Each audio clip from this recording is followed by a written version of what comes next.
So my name is Daphne Tepper, and I work for the media, entertainment and ad sector of UNI Europa, the European Services Workers Unions. Before starting, some housekeeping announcements. First of all, please note that interpretation is available in English, French and Spanish, and that you can choose the language channel by pushing the interpretation button on the bottom of the Zoom window.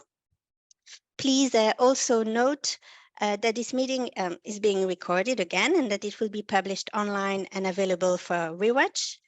And because we are recording and also because we have a lot of people on the line, we had over 100 people registered, we kindly ask you to keep your microphones muted and video closed during the event. Please use the chat box for your questions and comments. This event is organized by the European social partners in the audiovisual sector, representing workers and employers in broadcasting, news media, television, radio, and film. You'll find on these slides the logos of the 9 partners: 4 trade unions federation representing journalists, performers, actors, musicians, technicians, and other media and production professionals: EFJ, FIM, FIA, and UNI Europa, and 5 employers' organizations representing public and commercial broadcasters, as well as producers, and that's EBU, ACT, AER, CEPI, and FIAPF.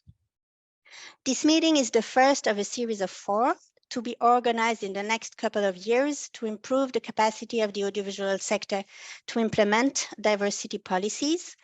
The panel discussions aim at collecting expertise and knowledge from across Europe to constructively confront views and experiences and to stimulate debates and exchanges. The meetings are organized in the context of a project that is co-funded by the European Union in the context of its support to European social dialogue. So after this short introduction, I will now give the floor to Francesca Scott, Head of Diversity, Equity and Inclusion at the European Broadcasting Union, who has kindly accepted to moderate the discussion today. Thank you, Francesca, for your support and help in putting this event together today.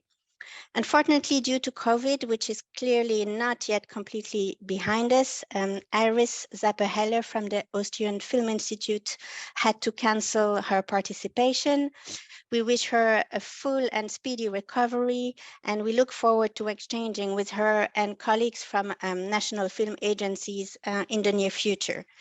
But in the meantime, we are lucky to still have 2 outstanding speakers with us today, and I leave it to you, Francesca, to introduce them. Francesca, the floor is yours. Thank you very much, Daphne, and a warm welcome to our panelists. I'll come to the introductions in just a short while, and to all the attendees who joined us from many countries across Europe, as well as have given up some part of your lunchtime to be able to join us. It's a real pleasure to moderate this session with you. The work of the social partners is about impactful policies and practices to advance diversity and inclusion in the audiovisual sector. This is not a new debate, although the killing of George Floyd in the US in 2020 and the debate and commitments that ensued following that event around the world have really lit up this conversation. So diversity and inclusion practitioners have been working on greater representation and inclusion for well over 20 years. The new impetus to implement diversity and inclusion practices is not new, and it isn't limited to the media sector, but it does include, and when I say media sector, I mean including TV, radio, film, and digital. However, it is pertinent on us to drive that change. As we all know, the media play a crucial role in the way the audiences perceive society. So as we kick off these meetings to drive the capacity of the audiovisual sector to increase representation in their organizations and in the content that they produce, it is only befitting that we start really by unraveling what we mean by diversity and inclusion. Everywhere you turn, there's often a different understanding. In addition, many countries and organizations are at different stages of their journey. So if we are to achieve real change, we should understand clearly what our starting point is. And joining us to guide and deepen our understanding are two people who work towards increased diversity and inclusion in media. And again, just to reemphasize that media includes everybody. It includes journalism, it includes TV, journalism of all sorts, I should say, TV and radio. It includes the film industry and the online sphere. So I'd like to go straight into it and introduce Agnès Sall, who is a senior official at the French Ministry of Culture, responsible for equality, diversity, and the prevention of discrimination. She has held many positions during the course of her career, heading key institutions such as the Bibliothèque Nationale, the Centre Pompidou, and the Institut National de l'Audiovisuel. So welcome, Agnès. Thank you very much for joining us. And we're really looking forward to hearing what you have to say. Also joining us today is Marcus Ryder, who is head of external consultancies at the Sir Lenny Henry Center for Media Diversity at Birmingham City University. He is a leader in the effort to increase representation in the UK media industry. He was awarded an MBE for services to media diversity in 2020. I believe that year is correct. And he has worked for and within a number of media organizations in the UK, advising also the UK's National Film and Television School, the film trade union BEC2, and the UK's 3 public media companies, BBC, Channel 4, and ITV. So welcome. Before we get started again, a very quick reminder that the panel conversation will be followed by question and answers. Please don't forget to post your questions in the chat box, as was already said, using the chat function. So let's get started without further ado. Perhaps the first question goes to you, Marcus. I'll come to you first. The UK has an established record of addressing diversity and inclusion in our sector. What is the framework for that conversation today? What definitions, concepts, and vision do you believe should be used to stimulate and facilitate increased diversity and inclusion in the audiovisual sector? First of all, thank you so much for inviting me to talk. And I think your first question, though deceptively simple, goes to the very crux of the problem of how do we actually frame this debate. So, for example, in the UK, it is discussions around racial diversity or gender diversity, for example, are often framed around headcount. So how many women are working in a certain organization, how many Black or Asian people are working in an organization. And then it might get slightly more nuanced when we discuss what positions those people might be in that organization. Compare that to when we look at regional diversity. The UK has a serious problem of concentration of the media industries based in London. And so there's a lot of debate about regional diversity.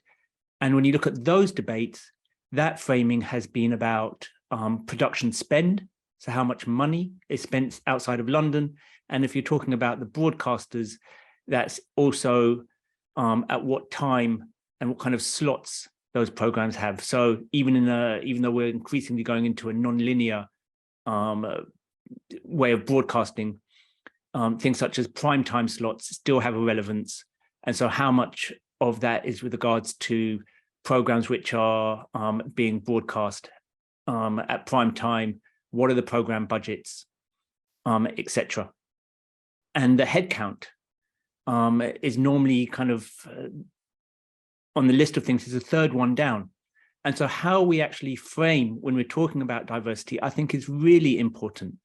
Are we talking about headcount diversity? Are we talking about salary spend? So again, if we look at regional diversity, that debate looks at salary spend, because salary is often a proxy for power. And so you can actually see who is wielding power if you look at salary spend, as opposed to looking at a rather crude metric, which is just headcount. So these are actually ongoing debates, and I would even say arguments as to how we measure diversity and what we mean by diversity.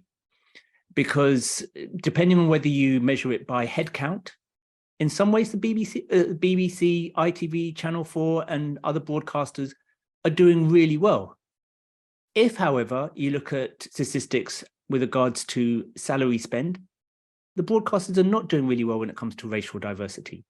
So, for example, and again, you need to drill down even further. So Directors UK, which is a trade body representing directors, television directors in the United Kingdom, only 1.5% of, this was in 2013. So they're old numbers, but in 2013, only 1.5% of television directors are people of color, non-white people. And considering that we, at that point, we made up, people of color made up roughly 14% of the UK population, 1.5% versus 14% is terrible. And those are people who are actually controlling your editorial outlook. Having said that, even the statistics are contested. So after Directors UK came out with that, the broadcasters came together with another organization called the Creative Diversity Network, started slightly before, but their statistics came out. And unsurprisingly, some people would say cynically, their statistics show that 9% of directors are people of color. Right? And so there's a lot of argument over the statistics itself. Is it closer to 1.5%? Is it closer to 9%? And so that framework, what we mean by diversity, how we actually measure diversity, what are the metrics which are important, are live debates, and they should be live debates. And I don't think there will ever be a settled solution to this. We need to keep on looking at those metrics and keep revisiting them. Thank you, Marcus. Maybe I'll just ask very, very quickly before I turn to Agnes and say, is it the word diversity that's the problem? Or, I mean, how people, we often hear diversity under or representation. Is that what we're talking, what are we talking about really when we talk about diversity? To cite a classic piece of English literature, Alice in Wonderland, or it might have been Alice Through the Looking Glass, Humpty Dumpty said to Alice that words are whatever I want them to mean, you know, and I think that it was true in Alice Through the Looking Glass, and Humpty Dumpty was incredibly insightful. And when it comes to the diversity debate, I think that holds true again, that often diversity means whatever you want it to mean, whatever the speaker wants it to mean. But invariably, what we're really talking about is representation. We're talking about is the number of Black and Asian people commensurate with the population that organization is in? Is the number of disabled people commensurate with the population that organization is working in? And I would go one further. I would also say that you need to look at salary spend as well. Thank you very much, Marcus. I'll come to Agnes. I have a slightly different question for you. Agnes, your title includes the words equality, diversity, as well as prevention of discrimination. Can you tell us more about the lens through which the French Ministry of Culture addresses diversity and inclusion, and how you define the scope of your activities? Bien sûr. En réalité, la mission qui m'est confiée au sein du ministère de la Culture consiste à définir, à concevoir, à définir et puis à mettre en œuvre une politique inclusive, intégrée, qui vise à prévenir tous les risques de discrimination. En France, nous avons une liste de quelques 25 critères de discrimination interdits. Si on discrimine en appliquant l'un de ces 25 critères, c'est un délit pénal qui est condamné par les tribunaux, par des amendes, par des peines de prison. Et donc, on se réfère finalement à cette liste de 25 critères interdits qui comportent évidemment le genre, l'orientation sexuelle, l'identité de genre, le handicap, l'état de santé, l'origine ethno-raciale, le lieu de résidence, la vulnérabilité économique, beaucoup d'autres critères encore.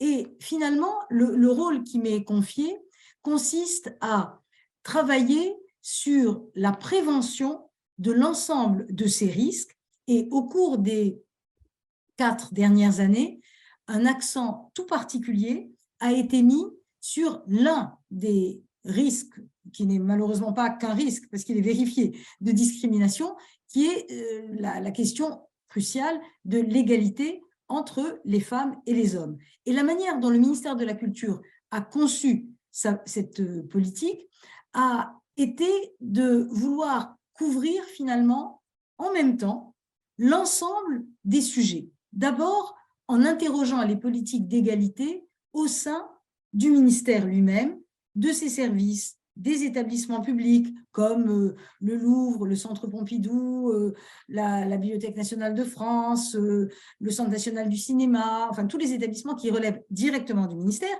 mais on ne s'est pas arrêté là parce qu'on a considéré finalement que le ministère de la Culture avait une responsabilité particulière à l'égard de l'ensemble du champ culturel et artistique et que toutes les structures, celles qui reçoivent de l'argent de l'État ou des collectivités territoriales, mais également le secteur privé, que tout ce secteur, donc, public et privé de la culture, des arts, des médias, devait s'interroger sur ses propres pratiques en matière d'égalité femmes-hommes.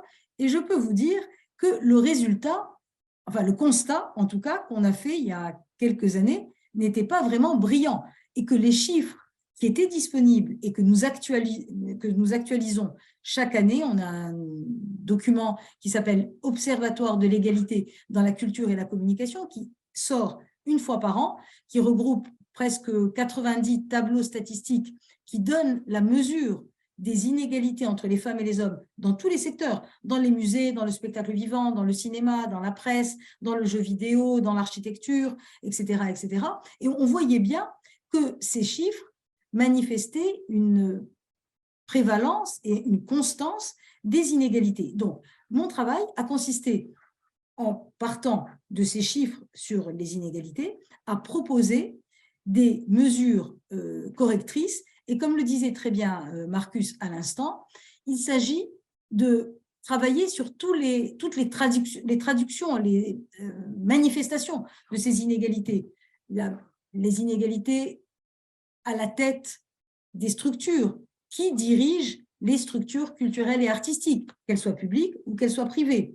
Comment s'analysent les inégalités salariales entre femmes et hommes au sein des services, au sein des établissements, au sein des structures. Comment les femmes ont-elles accès aux moyens de création et de diffusion? Et on se rendait compte, encore tout récemment, que s'agissant de l'accès aux subventions publiques pour produire un spectacle, pour réaliser un film, pour produire une exposition dans un musée, les femmes avaient d'abord moins d'aide en nombre absolu, mais si on allait plus loin, on se rendait compte, et on continue de se rendre compte, que les femmes bénéficient de budgets et de subventions et de soutien public inférieurs à ceux dont ont bénéficié les hommes. Et je vous donne juste un chiffre qui est quand même extrêmement éloquent. En France, même si ce taux a progressé, nous avons aujourd'hui, sur la production de films de long métrage, un pourcentage de femmes équivalent à 25-26%. Donc, on n'est pas encore à l'égalité, on n'est pas encore à la parité, loin de là. Mais les femmes réalisent des films magnifiques qui commencent enfin à gagner des prix dans les grands festivals internationaux.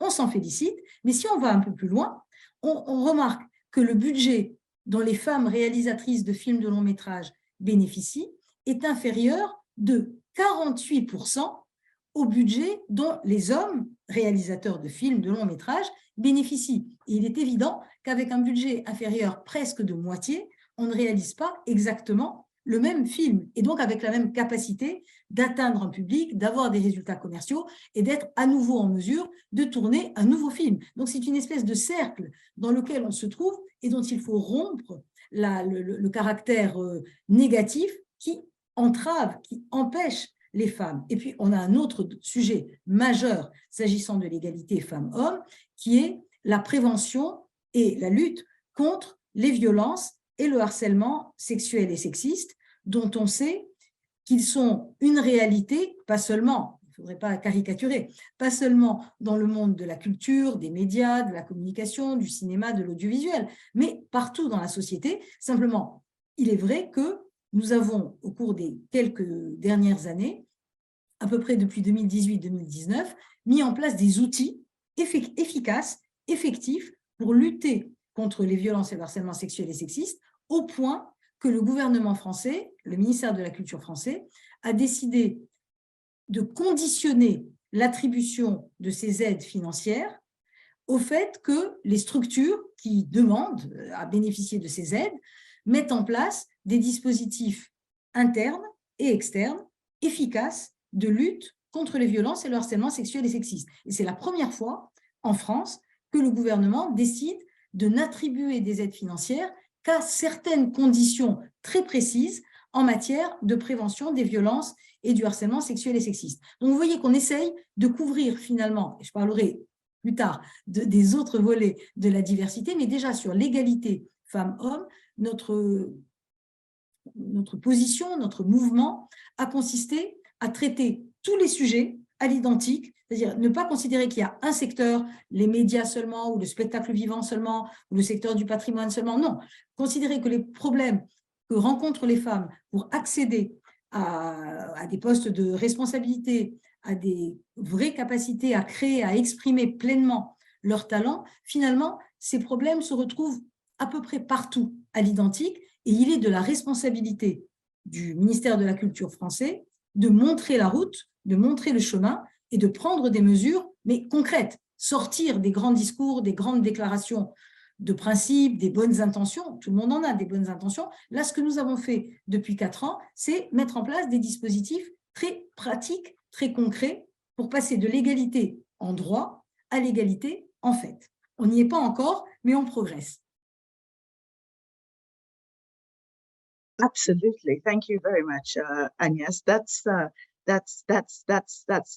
fantastic. I wanted to just ask you, when you concentrate on increasing the number of women that are you know, in the film sector, for example, in audiovisual sector, across all different areas of the sector, how do you account for those women at the intersection of other areas of diversity? So the other women at the other intersection of diversity, that's to say women who might be disabled, women who are of a different ethnic background, and you mentioned socioeconomic background as well, and also the ages of people. How do you account for that type of intersection? C'est une excellente question, et notre travail consiste justement à appréhender de plus en plus la totalité, la globalité des facteurs de risque en matière de discrimination. Et vous le dites très justement, nous avons dans nos secteurs culturels et artistiques, en particulier, quelques critères de discrimination qui s'appliquent particulièrement. Alors, évidemment, on pense à l'âge, et on sait notamment que dans le domaine du cinéma et de l'audiovisuel en particulier, mais dans l'ensemble du champ artistique et culturel, dans le spectacle vivant aussi, là, quand on avance en âge pour les femmes, il devient plus difficile d'être casté, enfin d'être retenu pour interpréter tel ou tel rôle. Et donc, on sait que c'est un facteur aggravant de risque de discrimination. On sait que l'état de santé, le handicap également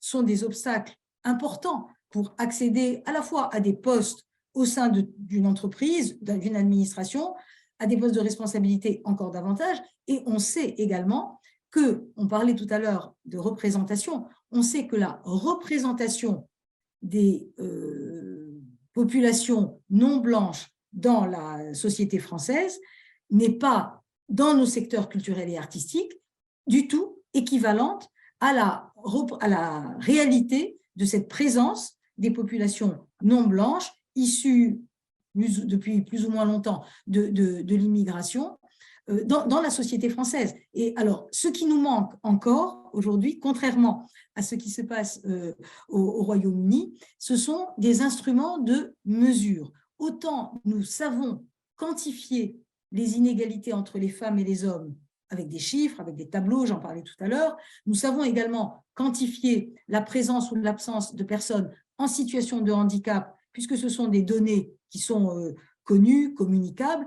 Autant en France, pour l'instant, il nous manque encore des instruments de mesure parfaitement adaptés et qui, juridiquement, soient considérés comme impeccables du point de vue de la protection des données personnelles. Évidemment, c'est un élément très important, mais nous sommes en train de réfléchir avec l'Institut national d'études démographiques, avec la Commission nationale informatique et liberté, avec des instances juridiques, à la manière de mettre en place ce qui existe au Royaume-Uni déjà depuis longtemps et dans d'autres pays anglo-saxons, mais ce qui n'existe pas encore en France, c'est-à-dire une façon de quantifier cette présence ou cette insuffisance de présence des populations issues de l'immigration, des populations donc perçues comme non blanches, dans les différentes professions culturelles et artistiques, parce que c'est, comme le disait Marcus tout à l'heure, est extrêmement important de pouvoir compter, de pouvoir quantifier, de pouvoir objectiver la présence ou l'absence de tel ou tel type de personnes ou de populations dans une profession donnée, pour pouvoir identifier les obstacles et pour pouvoir ensuite proposer les mesures correctrices. Tant qu'on ne sait pas exactement, qu'on a juste des impressions qui ne reposent pas sur des chiffres, c'est très difficile. Et on sait que l'intersectionnalité, pour répondre à votre question, Francesca, est une donnée essentielle parce que ce sont des cumuls de discrimination et de risques et d'obstacles sur la route des personnes pour avancer et s'affirmer professionnellement. Absolutely. So thank you very much. I think you're both saying the same things. And actually, a little later on, I'll come back to Marcus on some of the items that you have implemented to answer Agnes's question. But a little later, there are a lot of words, and we had mentioned that as well in your title, Agnes. Let's just say that, you know, we often hear the words equity, equality, you know, first words, but first let's maybe concentrate on these two words. Can you maybe share with all the attendees how you reflect on these two different words? Can I maybe ask you to keep that into a short 2-minute answer if you can? If not, you know, I'll jump in when we need to move on. Thank you. Alors, effectivement, il y a des concepts qui se complètent finalement, équité, égalité.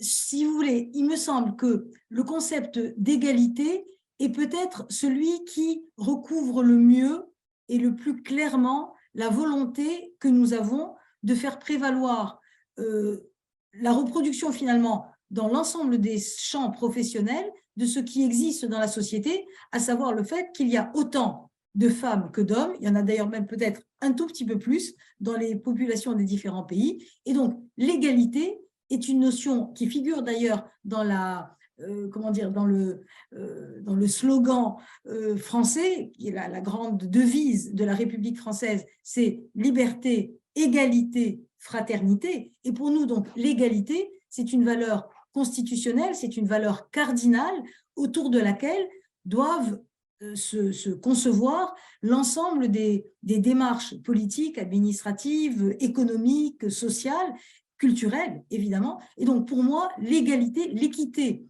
est une façon d'approcher le sujet, mais pour moi, l'égalité parfaite, peut-être qu'on n'y arrivera pas tout de suite, qu'il faut tendre vers un meilleur équilibre. C'est une autre notion, l'équilibre. Mais n'empêche que, pour moi, l'égalité constitue vraiment le fondement sur lequel les politiques publiques doivent s'appuyer.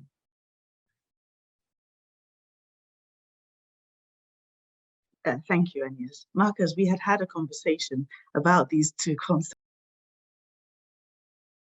Maybe you can share with our audience what your reflection is on the differences in these two concepts.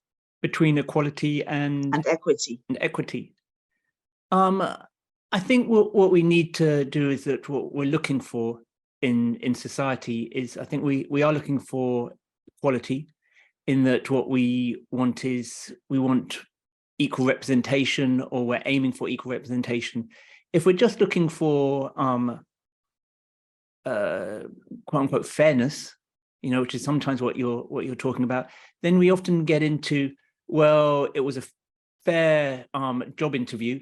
Everybody could have gone for it, and it happened to once again go to the able-bodied, straight white man, you know, and this then feeds into the points that were being made earlier, that it's not a level playing field when people do go for jobs, you know. So if you are coming off a women getting their second feature film, for example, is very difficult compared to men getting their second feature film. Or if they do get their second feature film as a director, there's often years in between those films. And so they don't come, they haven't exercised that directing muscle. And so two people go for the same job. One has been directing 3 feature films in the last 3 years. And so therefore that they are far more competent at that particular moment in time, and they're competing against somebody who had 10 years between films. That's not fair. So we need to look at the outcomes rather than just the processes. So the difference for me with regards to equality and equity is making sure that we don't get just looking at the processes, but trying to look at the outcomes as well. And if the outcomes are consistently disproportionately favoring one group rather than another, then we need to look at the processes. Because if we don't, then what we're doing is basically blaming the victims. Thank you, Marcus. I think that clearly, you know, both of you are saying exactly the same thing. I'm coming from 2 different countries as well. It's really great that we can find some sort of common ground in terms of what we mean by leveling the playing field, and that's, I think, very much what we're talking about. I mean, you'll find that, you know, with our members, that we agree at the EBU that this is what it's all about. I mean, there is, Marcus, you could perhaps, you know, expand a little bit more on this. You know, in an organization like BBC, for example, and I believe that's the case also in the other UK broadcasters, as well as in other areas of the sector, can you maybe expand a little bit on this use of the census to as a sort of framework for representation in the organizations? So are you referring to the national census and how that's then used with regards to targets which are set? Absolutely. So every 10 years, like many, I think almost every developed country, the UK has a census. The census data for the 2021 census only came out, with regards to ethnicity, only came out in November 2022. So it's quite recent. The worrying thing about that is that, and so if you look at ethnic minorities, gender, there hasn't been a massive change. There's been a change in the age demographic. But in terms of the percentage of the UK, unsurprisingly, who are women versus the percentage of the UK who are men has not changed massively over the last 10 years, over the 2 censuses. But if you look at ethnicity, there has been a quite dramatic uptick. So it has gone from roughly 14% in 2011 to over 18% in 2021. Now, the reason why that is slightly concerning is that if you look at the percentage of the workforce in BBC, Channel 4, what have you, they have not increased, or they've barely kept pace with the increase when it comes to racial diversity, the representation of Black and Asian people and people of color working for the major broadcasters and making TV programs and making film in the audiovisual sector have barely kept pace, and sometimes it hasn't kept pace with the change in the population. You know, and so that the reason why that's concerning for me is that we spend a lot of money on diversity programs, and all things being equal, they've only just kept pace with the population, you know, with the population change. And so you just think, if no policies had been implemented, either it means we would have gone backwards, which is even more worrying, or we're spending lots of money literally just to tread water, you know. And so we do use, so broadcasters and other major employers do use the census to set their targets. I was just talking, I don't think it's a massive secret. I do lots of consultancy work. I was talking to The Guardian, and The Guardian newspaper is looking at their targets, but everybody is looking at their targets post-November 2022 when the new census data came out with regards to ethnicity.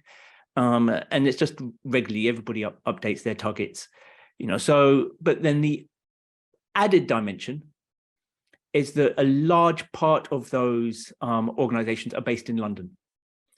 Now, London, again, if you look at ethnicity, ethnicity is not evenly spread throughout the UK. So London has got, I think the last census, it was 40%. I think it's now close to something like 44% of London is non-white. And so what should that target be? If you're an organization, let's say The Guardian or the BBC or whoever, where your predominant work is based in London, but you're drawing in the workforce from the rest of the UK, should your target be a London-based target, which is 40%, or should it be a UK-based target, which would be closer to 18%, right? And so, again, I mean, I've done work on this, and, you know, I'd be more than happy to share the work which I've done as to how you try and figure this out. But very few organizations are actually doing that work. They're putting their finger in the air and saying, let's pick somewhere kind of in betweenish, maybe 25%, you know, but actually trying to figure out the framework as to knowing that you're still going to be drawing people. If you're based in London, you're still going to be drawing people disproportionately from London, but you are drawing people from all over the UK, means that it's a complex situation. So it's not as easy, and nor should it be as easy to simply say, the census says 18%, let's go with 18%. It depends on where you're based, where you're drawing your workforce, and it also depends on the age of your workforce. So real quickly, for example, if you look at London, between the ages of 18 to 25, there's actually an exodus out of London as people go to university and they study out of London. From the ages of about 25 to about 40, there's an influx into London. And then from the ages of about 45 to 50, because people have families and they want to live in the suburbs, there's an exodus again to the commuter belt of London. And so you have to ask yourself, one, you need to look at the age demographic of your company to really know what you're talking about, as opposed to just saying 18% or 40%. Two, you need to say, are you a London-based company, or are you home counties, which is London and surrounding suburbs and areas of London? Are you that type of company? Because if you view yourself as a home counties organization that happens to be in London, then the racial population is closer to 25%. But that would depend on whether your workforce is 45 plus, or if it's under 45, then you're really a London-based organization. If you're 45 if your workforce is predominantly 45 or 50 plus, then you're really a home counties organization, and you're far more into the commuter belt. And so it's, and so sorry, it should be a really straightforward answer. Oh, it's 18%. But it's actually a really complex answer, and you really want to try and get organizations to engage constructively and systematically with what often bosses just want a really simple answer. The bosses will come to me and go, well, should we go with 40%? And you're just like, let's sit down, let's have a coffee, because it's going to take a little while to explain this one. Yeah, it's very, very complex, but as you said, measurement is really important. So perhaps I'll come to Agnes in the next question and say, maybe go back to the bigger picture and say, you know, in how it is in France, and say, can you just assess for us the work that's being done so far on inclusion and anti-discrimination across France's audiovisual and cultural sector, and what the key challenges and opportunities are? And maybe that has a, you know, sort of segue with what Marcus says. He's talking about measurement there and the difficulty of measurement. How does that work in France? And how, I mean, you did say something a little about that earlier, but how do you assess that in general terms, and what do you feel we should be doing going forward?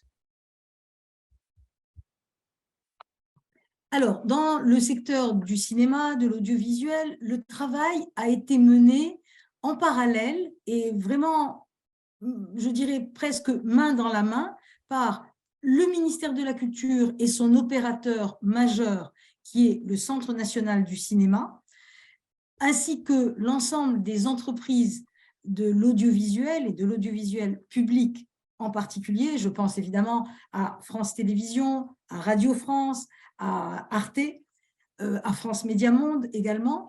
Donc, ce bloc public a travaillé main dans la main avec un ensemble à la fois d'entreprises qui composent le paysage cinématographique et audiovisuel, mais également avec un mouvement très puissant qui s'est déclenché voilà maintenant 2 ou 3 ans, et notamment à la faveur de MeToo, qui est un mouvement de collectifs, notamment collectifs féministes, mais pas seulement. Je pense au collectif 50-50, à l'association pour les femmes dans les médias, à d'autres structures qui ont beaucoup travaillé à la fois pour revisiter le rôle et la place des femmes dans le matrimoine cinématographique et audiovisuel, c'est-à-dire se souvenir de celles qui ont marqué l'histoire du cinéma et de l'audiovisuel et dont les œuvres ont été un peu oubliées, occultées. Travailler évidemment sur le présent, c'est-à-dire faire en sorte, ce que nous disions tout à l'heure, que les femmes accèdent à la possibilité de tourner des fictions audiovisuelles, tourner des documentaires, tourner des films d'animation, tourner des films de long métrage, être présente sur les plateaux de radio, de télévision comme experte dans tous les domaines et qu'on ne fasse pas toujours appel aux mêmes messieurs pour parler de politique, d'économie, de défense, de santé, de société, mais qu'on fasse également appel aux femmes qui savent, qui sont compétentes, qui sont présentes, mais qui ne figurent pas sur les carnets d'adresses habituels des journalistes. Donc, tout ce travail-là non seulement doit être mené, mais il fait l'objet, il donne lieu à des mesures précises. Nous avons une instance de régulation, une espèce de haute autorité indépendante de l'audiovisuel qui s'appelait le CSA, qui s'appelle maintenant l'ARCOM, et qui mesure chaque année, par exemple, le taux de présence des femmes sur les plateaux de télévision et de radio, de façon à mesurer leur visibilité dans la société et donc sur leur représentation à la radio et à la télévision. Et puis, évidemment, ce travail que nous avons mené avec le CNC, avec les opérateurs et diffuseurs audiovisuels, a consisté à nous fixer des objectifs. Et nous avons notamment mis en place, j'ai déjà parlé de ce que nous avons fait sur les violences et le harcèlement sexuel et sexiste, donc le conditionnement pur et dur de toutes les aides financières à la mise en place de dispositifs efficaces, mais nous avons également mis en place, voilà maintenant 3 ans, un bonus financier, c'est-à-dire une aide supplémentaire accordée aux films de long métrage, dont les plateaux, à la fois techniques et artistiques, sont paritaires. On a dressé une liste de postes importants, à la fois sur la technique, sur le volet artistique. Il y a une dizaine de postes qu'on a identifiés, et si la moitié de ces 10 postes sont pourvus, sont occupés par des femmes, les moyens dont bénéficient les producteurs ou productrices du film pour tourner leur film sont majorés de 15%. On a appelé ça le bonus parité, et aujourd'hui, on a à peu près le tiers, un peu plus du tiers des films tournés en France, qui ont l'agrément de production, qui bénéficient de ce bonus parité. Ça veut dire que leurs plateaux de tournage sont composés à parité de femmes et d'hommes. Et évidemment, pour nous, c'est une incitation à faire appel aux femmes qui sont présentes dans les différentes professions du cinéma et de l'audiovisuel, et de les faire entrer finalement dans un réseau, dans un circuit au sein duquel on fera systématiquement appel à elles, appel à d'autres. Et on pense également, et je pense qu'on en parlera tout à l'heure, que inévitablement, le fait, pour en rester encore un peu sur la question de l'égalité femmes-hommes, le fait de donner dans tous les champs de la culture, des médias, de l'art, leur place, leur rôle aux femmes est non seulement très important en termes de justice, tout simplement parce qu'elle représente la moitié de la population d'un pays, mais aussi en termes de, comment dire, de richesse et de diversité accrue dans les regards et dans la manière dont on voit le monde et dont on le représente, dont on voit l'autre et dont on le représente. Et il est vrai que, par exemple, des films ou des documentaires ou des séries télévisées tournées par des femmes ont pu donner, il ne s'agit pas du tout d'assigner les femmes et les hommes à un type de création spécifique. Mais il n'empêche que empêcher, à contrario, à l'inverse, empêcher les femmes d'accéder aux moyens de créer, de produire, de diffuser dans tous les champs de la culture d'ailleurs, pas seulement dans le cinéma et l'audiovisuel, c'est se priver d'une richesse et d'une inventivité créative qui, et ça fait du tort finalement à l'acte même de créer et de produire. Donc, on est très convaincus que ça n'est pas du tout une contrainte, mais au contraire, une richesse.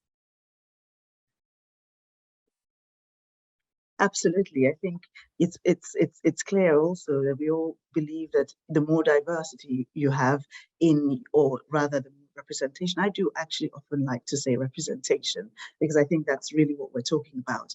And that the more of it that you have, the more robust your answers can be, and the more solutions you can find to regular problems, or different solutions, different types of perspective.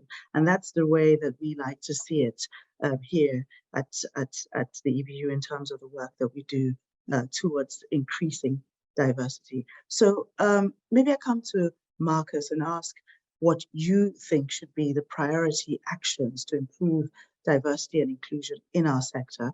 I know that you work a lot on impact and how you move those figures. So in France, and yes, spoke very much about all of the measures that are being put in place to advance women, and to make, for example, the parity bonus, having the observatory for women, specific anti-harassment,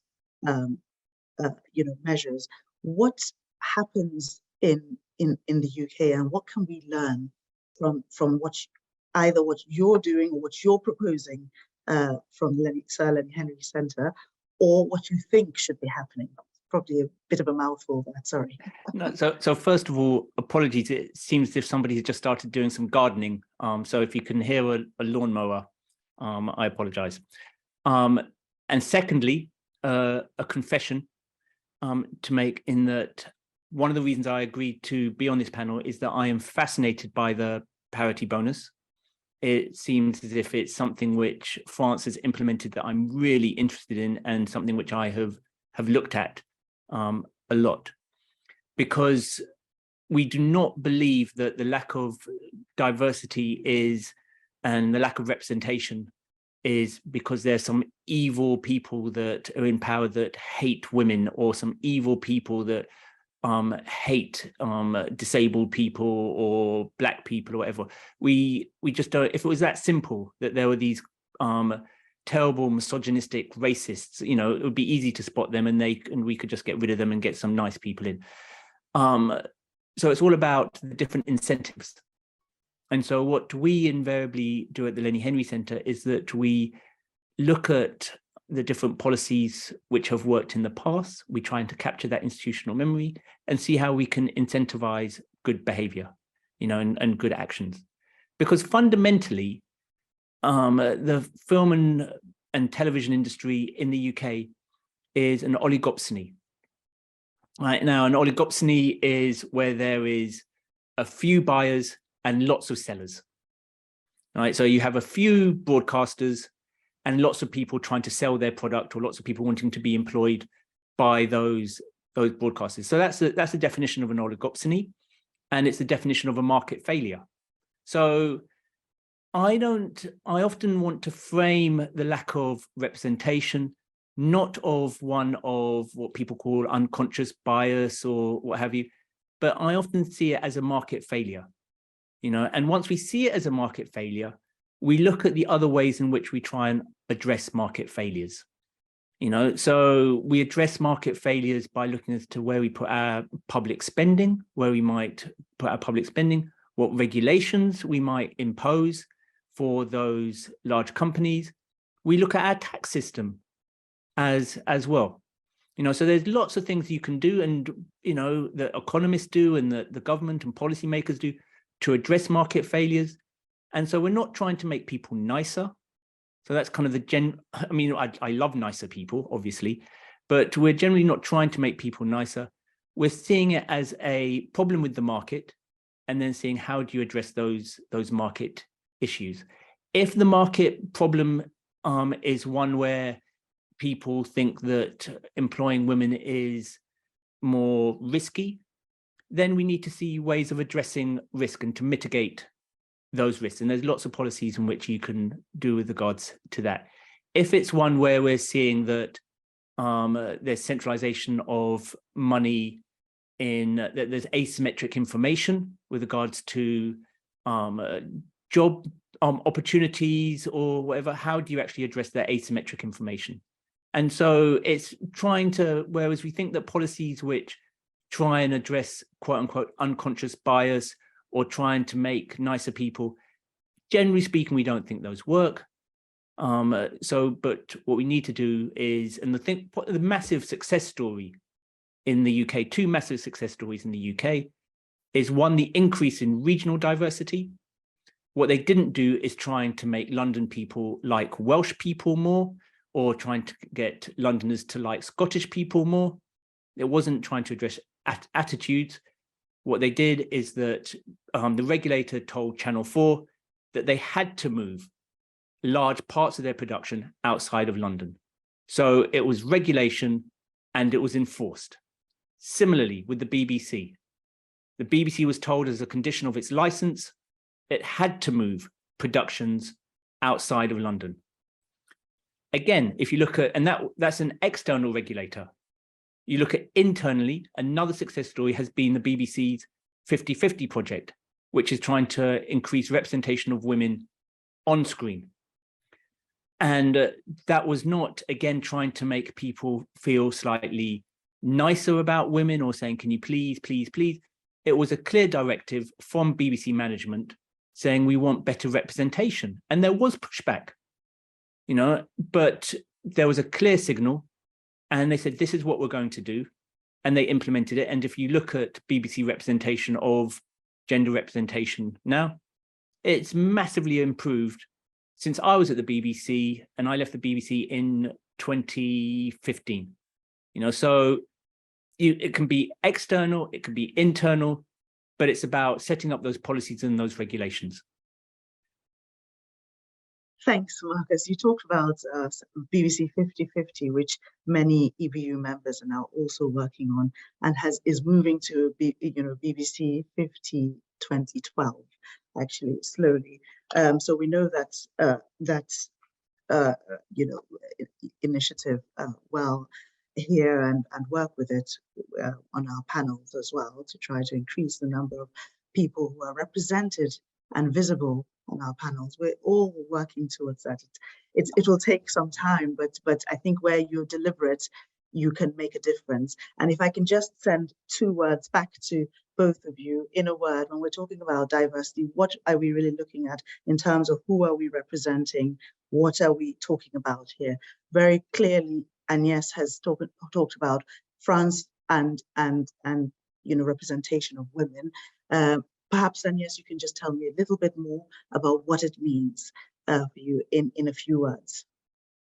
Oui, en réalité, l'un des grands objectifs des mois et des années, parce qu'en effet, ça prendra sans doute un peu de temps à venir, consiste à transposer ce que nous avons mis en place, les procédures, les outils, les mécanismes d'observation et les actions positives en faveur de l'égalité entre les femmes et les hommes, transposer donc cette politique et cette démarche aux autres facteurs de risque en matière de discrimination.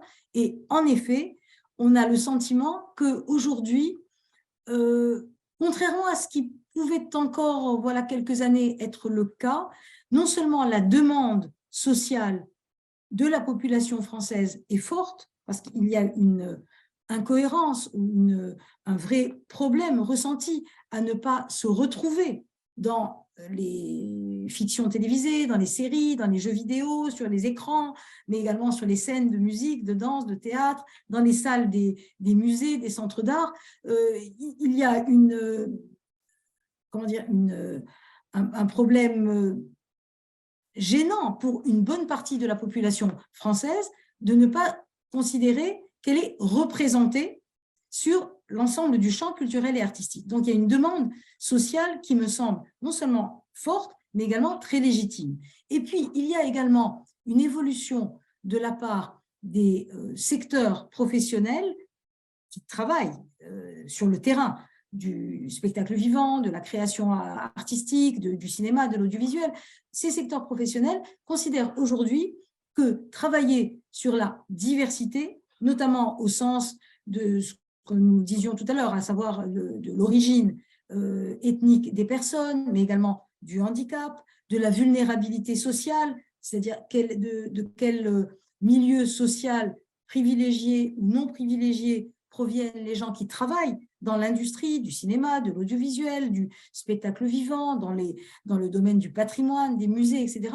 Toutes ces questions-là sont, me semble-t-il, beaucoup mieux comprises, beaucoup mieux admises. Et donc, à partir du moment où on reconnaît qu'il y a un problème dans cette représentation, dans cette absence de représentation, il devient plus facile de nouer un dialogue et d'élaborer ensemble des mesures correctrices. De même que nous avons, et c'est le cas également au Royaume-Uni, tout un ensemble d'écoles qui forment au métier du cinéma, de l'audiovisuel, du jeu vidéo, mais également des écoles d'architecture, des écoles d'art, des conservatoires pour la musique, la danse, le théâtre.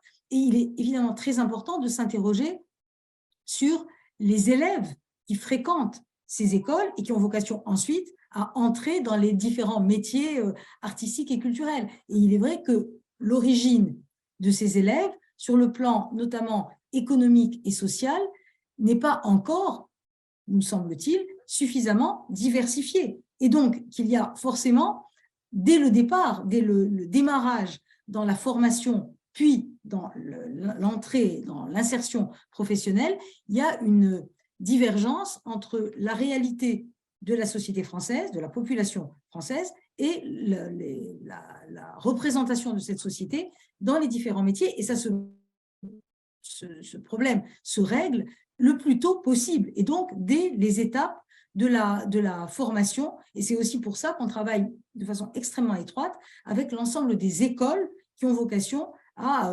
attirer les jeunes talents, filles, garçons, et à les conduire ensuite vers les métiers culturels et artistiques. Donc, c'est une espèce de système, c'est une systémie globale du risque de discrimination qu'il faut, me semble-t-il, appréhender en même temps et traiter, dans toute la mesure du possible, tous les sujets en parallèle.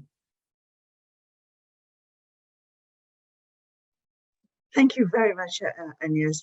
Francesca, can I just come in with just one point that Agnes made? Is that I think we need to make sure that it's never going to be one solution, one size fits all. It's not going to be one solution. So if you look at training in some issues, in some areas, the lack of women or Black people or disabled people being trained is an issue, and we need to look at the schooling and the education and that pipeline. Whereas in other areas, so if you look at film schools in the UK and in the US, 50%, slightly over 51% of film graduates from the National Film and Television School and other schools that teach directing are women.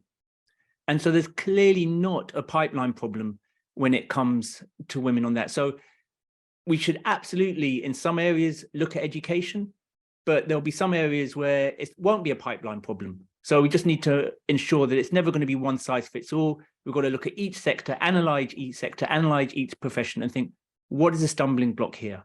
You know, is it a problem of entry level? Is it a problem of hitting the glass ceiling at this level? Is it that they are directing films, but they are cheaper films, or they're being pushed into one genre? And so we've got to, you know, as I said, box a bit clever. Thank you very much, Marcus. So on that point, with some ideas as to where we can where we can look going forward and what our next steps might be. I think I'd like to say thank you very much to both yourself and Agnes, and ask you to stay with us a little while longer while we take some questions from the participants. So I see some questions coming in. I don't know, Daphne, how are you feeling about the questions that you received? Francesca, maybe I can come in to ask the questions, and then I'll give you the moderation of the responses so that I help, because the chat has been very busy. And thank you to everyone for contributing to the discussion. So I've seen a lot of questions, but first one that was asked from many persons. We had, for example, Christine and Kay asking about the complex issue of gathering information, data collection. And it was questions around the ability of the various countries and nations to gather information on representation, and those working in the industry. How can this be done? How much the data collected is personal data, and therefore using it could infringe personal data rights? Those are very different legal issues in different countries, so I'm not sure to which extent we can give one answer, but of course there are lots of questions about that. Also questions around the best format for gathering this information that can lead to an informed discussion. And because of all those data challenges, do many underrepresented groups stay invisible? That's the main question. And then maybe there was also a second question on a different topic, but I found really interesting. There was a question from Patrizia in Italy asking about European solidarity, and she said Italy is a country really at risk due to misogyny in politics that are not really adequate. How can Europe help us Italians get better? And could European programs facilitate mentoring program, facilitation for women, especially for independent professionals working in independent productions? So all about sharing resources across Europe. So maybe that's to start with, and then I'll look at the chat again.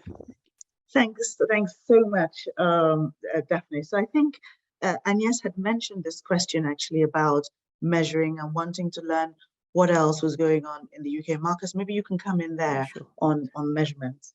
Okay, so I think we must ensure that we don't let the perfect be the enemy of the good, and we can also remember that sometimes when we're talking about data, we need to be focused, and we can sometimes be talking about very small data sets. So for example, the Lady Henry Centre sponsored a sound recordist a woman of color who is one of the few sound engineers of top-level high-end television, to try and, she suspected, although she couldn't prove, that this was dominated, this was a profession dominated by white men. And so what we gave her the resources to do is that she looked at all the high-end television programs which were broadcast at prime time on the major broadcasters, on the major public service broadcasters for a month. And because she worked in the industry, she personally knew at least 3/4 of the sound engineers that came up, and the other quarter she knew who they were working for. And so she was able to just call them up personally. Now, what she was able to do is that she said, do you mind me describing you in this? Could I ask what your race is? If you don't want to tell me, or you want to hold that as private information, that's absolutely fine. But because there was a level of trust, because she works in the industry, they were all happy to come forward and say, absolutely, you can use my protected characteristics that would, if I had tried to collect, then it would have been under GDPR rules and I wouldn't have been able to publish them. But because she was able to approach them and ask their permission, we were then able to publish that. Now, what we found was that women and people of color are vastly, like insanely underrepresented in sound engineering roles. Now, it was a snapshot, but it was the only data that had been published at that point, and still is the only data looking at sound engineers. Now, because of that, Audible is now coming in with a training program to try and increase the number of sound engineers and the BBC is also looking at a possible training program and initiatives and policies to increase the number of sound engineers. Now, the reason I use this story is that sometimes we can get bogged down in thinking, how on earth are we going to get these gigantic figures? What's the percentage of the total population of Asian people working in the workforce? What's the total? I would love to have those figures. We're all the UK might be better than some other places, and other places might be better than the UK with regards to collecting some of the data. But you can make progress, even if it's really small, on sound engineers. And once we've done sound engineers, because we're talking about 50 people, we're talking about really small numbers. We can look at what's the total number of people directing or writing on returnable dramas. That's technical term for soaps. Now, the reason why those are really important is because it gives people work day in, day out, and they can actually build up their skills to then move out. So who are the people working on what, colloquially known as soaps, but returnable drama series? Again, we're talking about less than 100, right? Once you've got, and you can just approach them. In the UK, I don't know what the law is outside, but you can approach them and say, would you mind telling us what your race is, whether you are disabled, and if you don't mind, would we be able to publish that number? Now, again, if we did not approach them and get their permission, we fall foul of GDPR rules and we can't have that. But you'd be surprised how many people, once you approach them, especially if somebody approached them who is one of their colleagues, who they trust, and there's a level of trust in that, they invariably say, yeah, absolutely, we see why this is really important.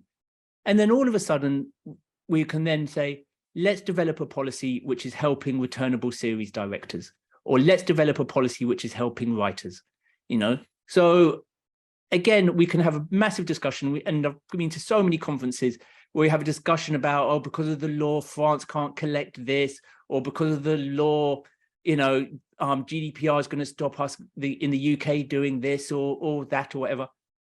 That's all true. And these are all massive obstacles. And yes, I would love to have a perfect data collection. But what we can do in the meantime is sometimes just get really focused, and even the really small focused data sets can be really useful when you're shaping policies. That's really, really helpful. So it's an incremental approach to it, step by step. And I think we can all agree to that. I omitted the second question, so I'll jump straight to the third on solidarity. And yes, you described solidarity across France. Now, our colleagues from Italy, because we have had a question, a conversation that's very UK France focused in this. Here comes a question from Italy where they ask how we can help on a Europe-wide basis to prevent, to build policies against misogyny.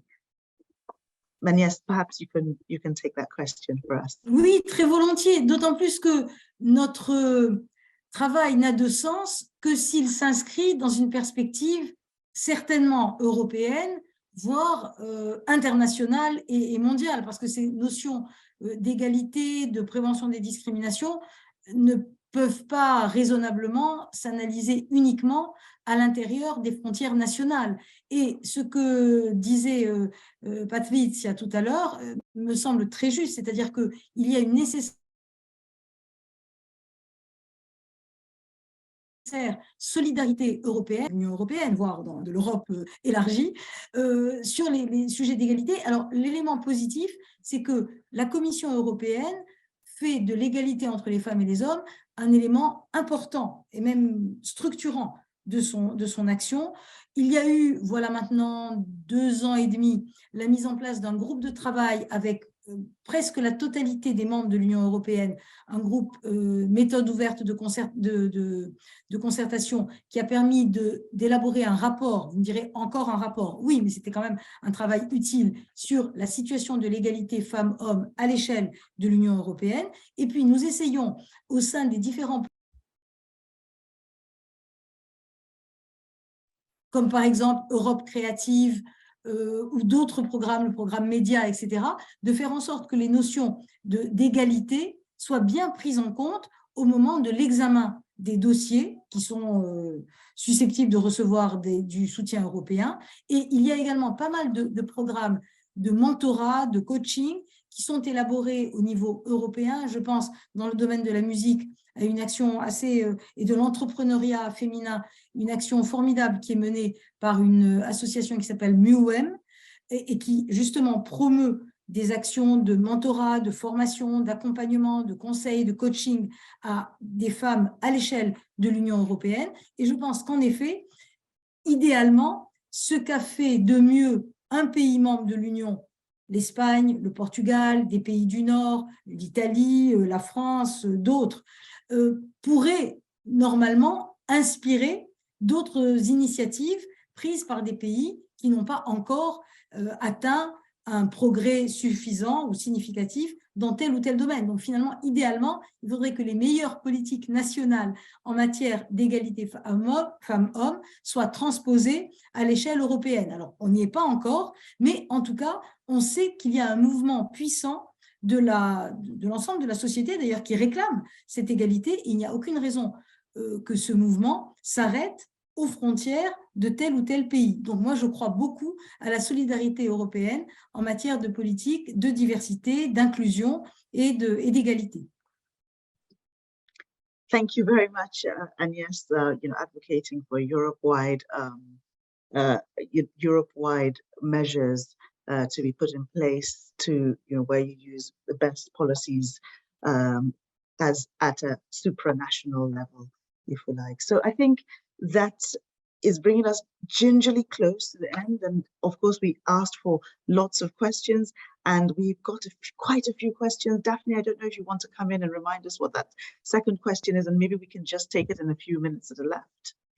Yeah, I think, sorry, I'm opening my camera. Yeah, there were more questions about data, but I think Marcus really helped us get out of this, bubble of anxiety and getting us something very concrete to think of.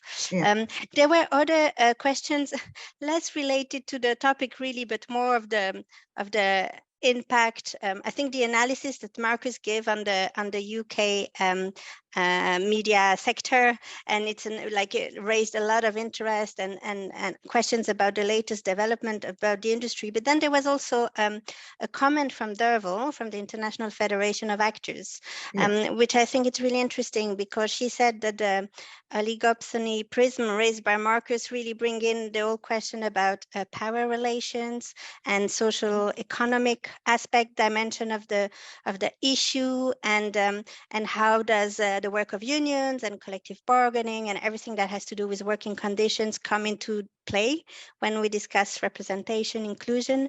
So I don't know if you wanted to maybe also comment on that one.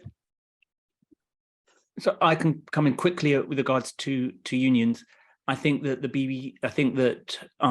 in Britain we have not realised how important unions are, and unions are going to be actually central if we're going to achieve proper representation. So for example, the broadcasters set up the Creative Diversity Network, which they said represented the industry, and it was really telling because of what it really represented was the employers of the industry, and the unions were not members of the Creative Diversity Network. And there were many, irrespective of whether you feel the Creative Diversity Network has, its merits or its positives and its negatives, the fact it doesn't include unions, I think, was a flaw in it. And we need to recognize that unions are incredibly vital for that. One thing which I really wanted to say very quickly, as we come up to the anniversary of the Ukraine war, anniversary of Russian invasion is, I think, February 24th. And it ties into the 50-50 project.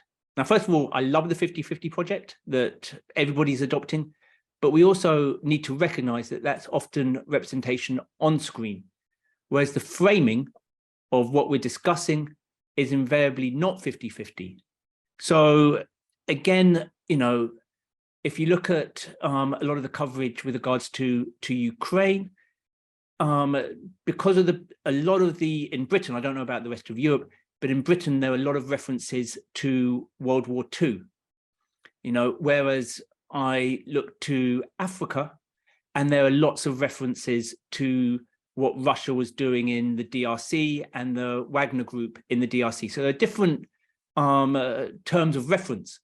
Now, I'm not saying one is better than the other, but we are less informed if we only frame our understanding of Ukraine through a European prism, whereas if we look at other terms of reference that might be African terms of reference, or it just so happened on a year ago, Kenya had a seat on the Security Council at the UN, and so I think Kenya gave a speech at the Kenyan representative gave a speech at the time, and he was talking about experience of post-colonial borders. You know, so he was drawing on experience of colonialism and post-colonial borders, which again informed how we might think about Ukraine and how we might think about Russia. I'm not saying one is better than the other at all, but part of diversity is trying to get multiple perspectives. And the problem sometimes with our 50-50 project is that we're getting somebody's perspective which is fitting into a predetermined framework, which is not a diverse framework. The people who are deciding that framework are not diverse.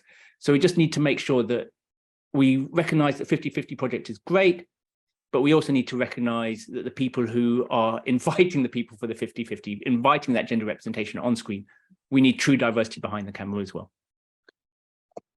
Thank you so much, Marcus and Agnes, for that really insightful contribution to that question. What are the limits of representation, if you like? And on that point, we'll maybe move towards closing the session and say very big thank you to you again, and say that we've listened to a number of themes across the diversity. We understand that we're talking about women are also very central to the whole conversation about diversity. I often hear people say, no, women are here and the rest of diversity is here. We are at the intersection of a number of different conversations around representation, which include disability, race and ethnicity, and LGBTQI+, also age, and of course, one of the biggest areas of diversity as well is disability and socioeconomic, socioeconomic diversity, whether you're privileged or not. So a number of areas of conversation around these great big topics, if you like, and they're not topics really. It's easier to say topics, but in fact, we're talking about people, right? And people, in order to have that proper representation in your content, how are you delivering that? How are you looking at who's behind your workforce? Who's behind the camera? Who's writing? Who's producing? Who's making those decisions, which Marcus had referred to earlier. So a number of key items have come out of this discussion. I want to thank you very much for your insights and hope that you will both come back and join us again. On behalf of all of the members of the social dialogue partners in this conversation, I want to thank all of the participants who have joined us this afternoon. Our biggest thanks of all goes to Daphne, who has been patiently and relentlessly working, dedicated to preparing this session for us. Thank you so very much, and have a good afternoon.